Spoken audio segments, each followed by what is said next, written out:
you're going to be the leader, there are followers. That's why it's called follow the leader. And so my pressure was just to create such a gap between where they're at and where I'm at in terms of my reach and audience and community and followers that everybody's going to falsely attribute all of this to me anyway. So I get the benefit of that. We learn by copying.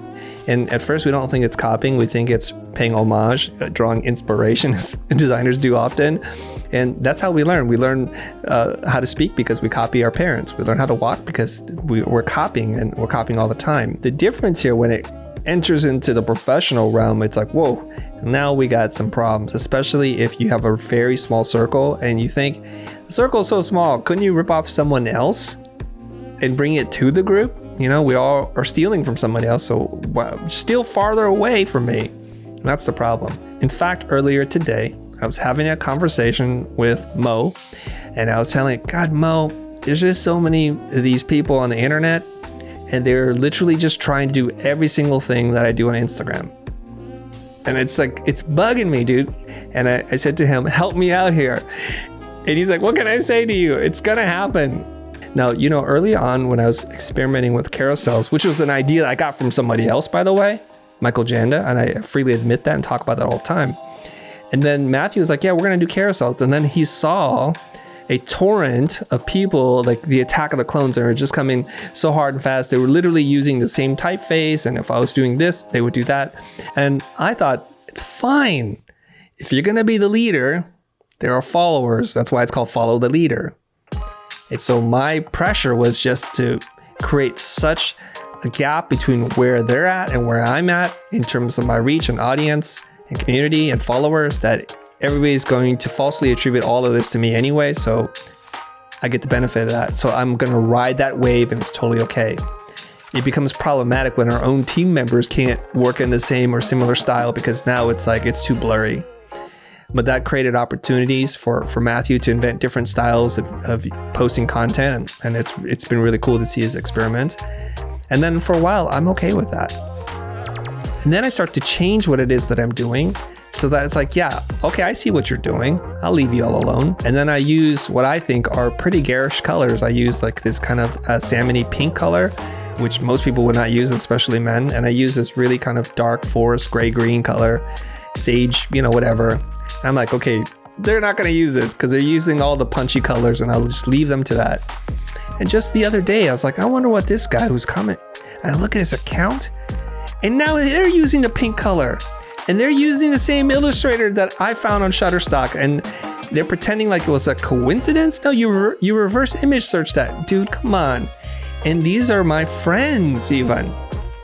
And the joke that I have with Mo is like, hey Mo, you know, I think there's something like 16 or 3 trillion colors. Why I gotta pick the same shade of pink? And he laughs every time I say that. Like, there are a lot of other colors besides pink.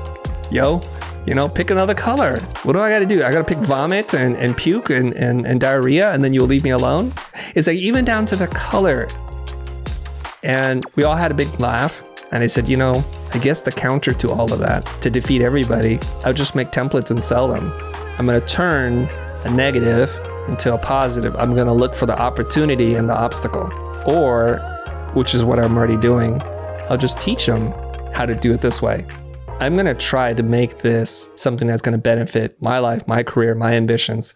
And I think that's how you get around this, because you can't stop people from copying. There are at least 2 other companies that I'm aware of that are targeting designers that are also called the Future. And people send this to me all the time, like, what I'm gonna do? I guess I can't own every version of it. I think sometimes it's coincidental and sometimes it's opportunistic. And what I'm gonna do? I don't wanna spend my life trying to use all my energy trying to stop others versus trying to do what I'm doing. And then you know what happens then? They win twice. They took the shortcut, and now I'm not growing, and I'm the one who is in my own cesspool of negative emotions and energy, and that's not gonna help me. I think Gandhi said this, hating people is like drinking poison and expecting them to die. It's not gonna help.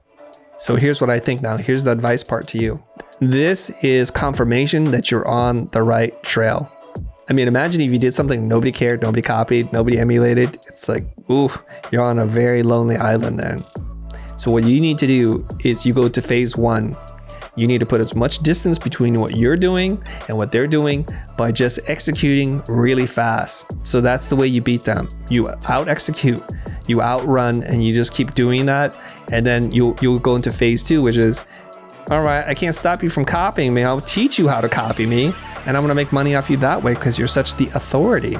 And so they may be able to copy your work and the typefaces and even your language, but they can't copy you. They can't copy your process and how you think and solve problems. That's where you win. So I would encourage you to go down that path and just distance yourself from them. I mean, you can even slip them a note if they're so tight in your circle. It's like, hey, I just noticed this and I wanted to point this out to you. It may be purely coincidental, but I find what you're doing to be eerily reminiscent and familiar to what it is I'm doing. Are you aware of this? And now they've been put on notice because they can't claim ignorance. Like, oh my God, I didn't even see red, Helvetica. It's like, oh my God, it's the same. So you give them an opportunity to bow out gracefully. 8 out of 10 times I find they're like, oh my God, I'm so sorry. You're right. I'm so inspired by you and I need to change my thing. I'm not gonna tell you what to do. You do what you need to do. 2 out of 10 times it's gonna be like, well, I don't see a problem here. I'll just keep doing it. You don't own this. And they're gonna get what they deserve in their life, one way or the other.